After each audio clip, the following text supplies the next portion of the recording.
Grand Admiral Chiss, the Empire's apex predator in a crisp white uniform, a man whose brain runs like a military-grade computer programmed exclusively in smug superiority.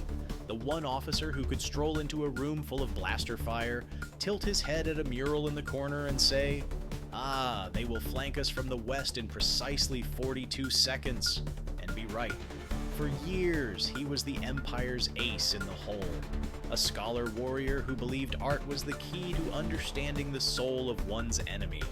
But somewhere between dissecting Mon Cala sculpture and analyzing Twi'lek street murals, Thrawn discovered a new muse, a small, silver, seemingly harmless cylinder, a whipped cream charger.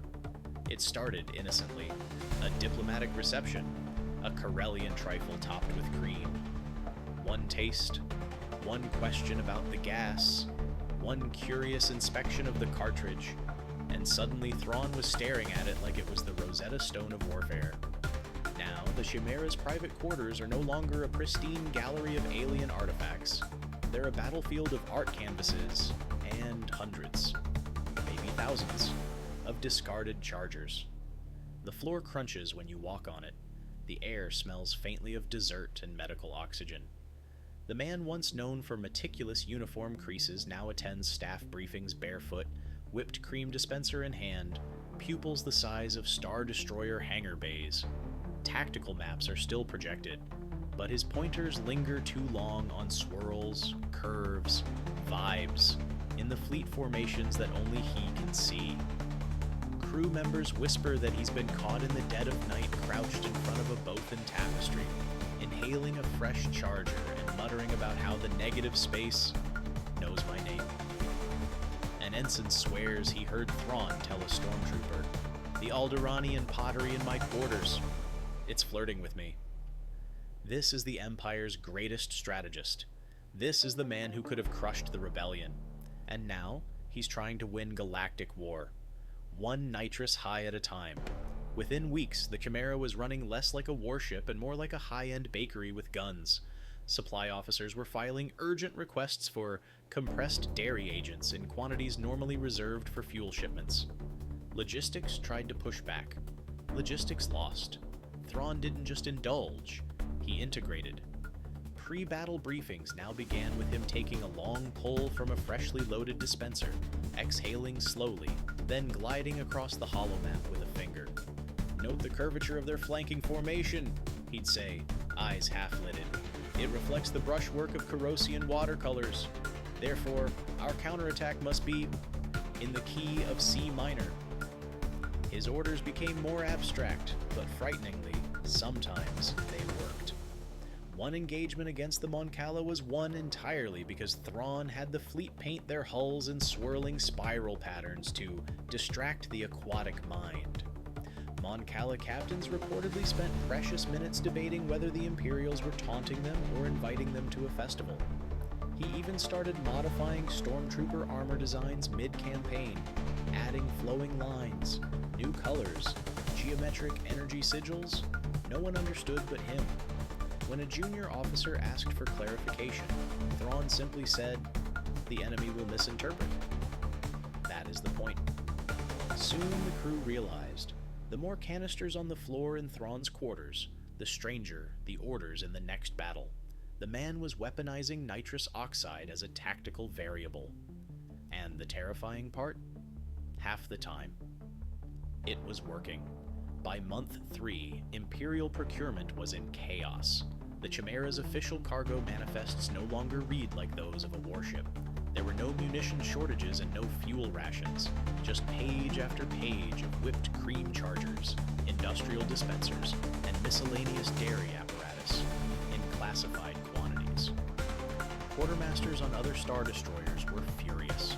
One report from the Avenger simply read, "We cannot get fresh Bacta for wounded troopers because the Chimaera ordered all available refrigeration units for aesthetic preservation." ISB auditors were dispatched to investigate. They found a crew so deep in the cover-up that even the ship's droids were falsifying requisition orders. One protocol droid testified, "The Admiral's culinary initiatives are vital to morale."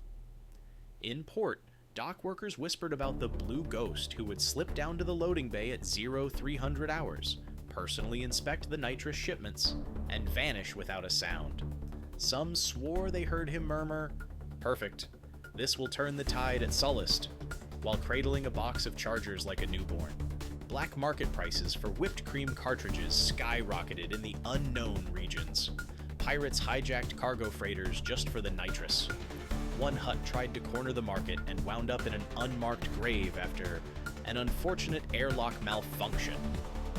The rebellion still had no idea what was happening, but deep inside the Chimaera, everyone knew.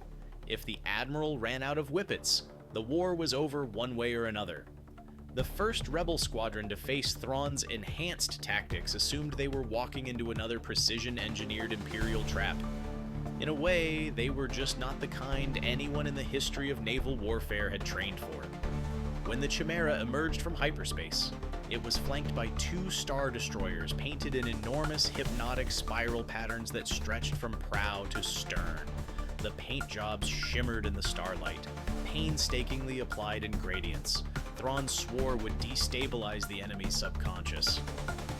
TIE fighters poured from the hangars, but instead of the tight, razor-sharp formations rebels feared, they swirled in loose, looping arcs, corkscrewing around each other like a badly choreographed airshow. Over the comms, Thrawn's voice came through calm, deliberate, and, though no one could quite place it, strangely airy. Observe their confusion. Feel their hesitation. Let the pattern speak to them. For the first 3 minutes, it worked. Rebel captains hesitated, unsure whether they were being herded into a kill box or invited to an art exhibit. But then, a Mon Cala officer realized the Imperials weren't pressing the attack because Thrawn had ordered all ships into what he called a stationary exhibition phase to let the art breathe. That pause was all the rebels needed. They regrouped, punched through the looser wings of TIE fighters, and shredded 2 of the escort destroyers before the Chimaera finally opened fire. By then, Thrawn was already narrating the battle like a museum docent, pointing out the tragic elegance of their evasive maneuvers, and explaining how the rebels' shield harmonics reminded him of Alderaanian pottery glazing techniques. Hera Syndulla later told Alliance Command she'd never seen an Imperial commander take a mid-battle break to lecture his crew on the tragedy of negative space. Ezra Bridger swore on his life that he spotted Thrawn on the bridge holding a whipped cream dispenser in one hand and gesturing at the tactical display with the other. The rebels escaped with minimal losses, but Phoenix Squadron walked away with something more valuable than a victory. Chopper, ever the opportunist, had infiltrated the Chimaera's cargo bay during the fight and stolen 3 full crates of whipped cream chargers. The official rebel supply log would later list them under engineering parts, but everyone in the hangar knew the truth. By now, even the most loyal members of Imperial High Command had stopped pretending not to notice. The waste reclamation reports from the Chimaera were starting to read less like military maintenance logs and more like the inventory of a core world's dessert bar. Shipboard recyclers were processing hundreds, sometimes thousands, of empty nitrous cartridges a week, and there was a disturbing trend. The higher the cartridge count, the stranger Thrawn's orders became. The victories still came, but they were odd.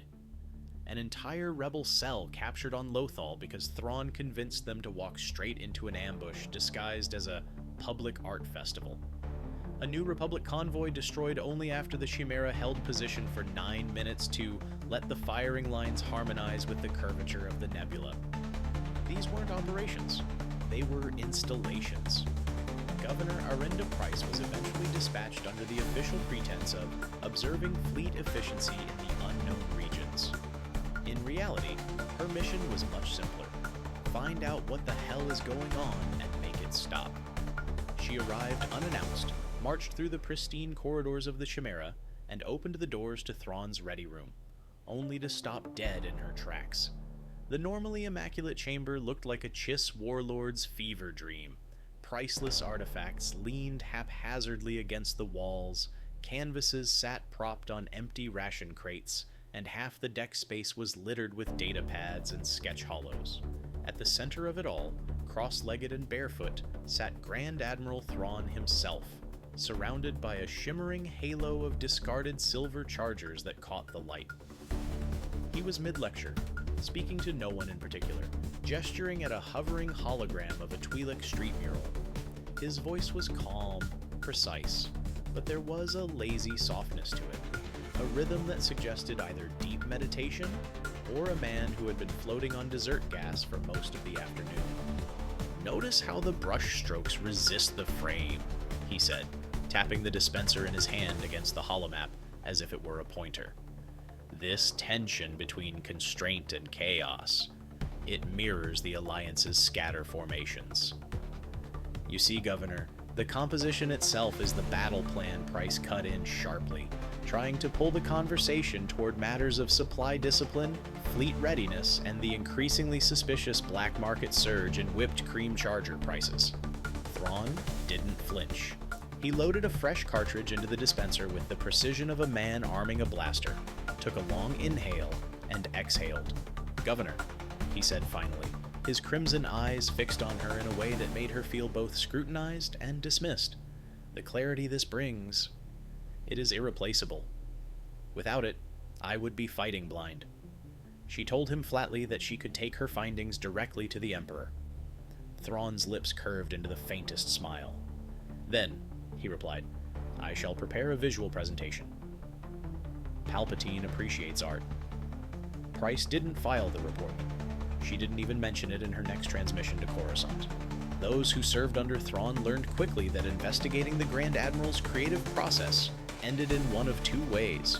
You left in stunned, uncomfortable silence, or you left holding a small canvas and a free whipped cream charger, somehow convinced it was an honor. Tactical rock bottom. The collapse began quietly. Briefing delays because Thrawn was waiting for the mood to peak, skirmishes abandoned to capture the essence of retreat, and fleet maneuvers shaped like whatever painting he'd studied that morning. Then came the Battle of Rada. On paper, an easy Imperial win. In reality, the fleet emerged in perfect formation, weapons ready, and Thrawn ordered everyone to hold position so the symmetry could breathe. For 15 minutes, the Imperials sat motionless while the rebels regrouped and counterattacked. By the time the Chimaera fired, half its escort was gone. ISB tried to reassign him. The Emperor refused.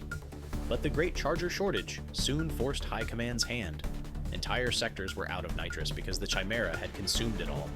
Thrawn was quietly removed from command and made chief curator of the Imperial Museum of Galactic Culture. To visitors, he was just another dignitary in a white uniform studying priceless artifacts. But those who knew better swore they'd seen him in the far wings, silver cartridge in hand, whispering fleet strategies to the brushstrokes. The galaxy's greatest strategist had traded battlefields for galleries, convinced every war was still just another canvas waiting to be completed. So what if Thrawn was really into whippets? The rebels might have lived to fight a little longer. The Empire might have lost a little faster. And somewhere, in the quiet halls of the Imperial Museum, a blue-skinned art critic with a war record is still standing in front of a painting, silver cartridge in hand, inhaling like the fate of the galaxy depends on it. Because for Grand Admiral Thrawn, war was never just about fleets and firepower. It was composition. It was mood. It was a masterpiece that only revealed itself after a deep hit of dessert gas. This has been Canon Chaos.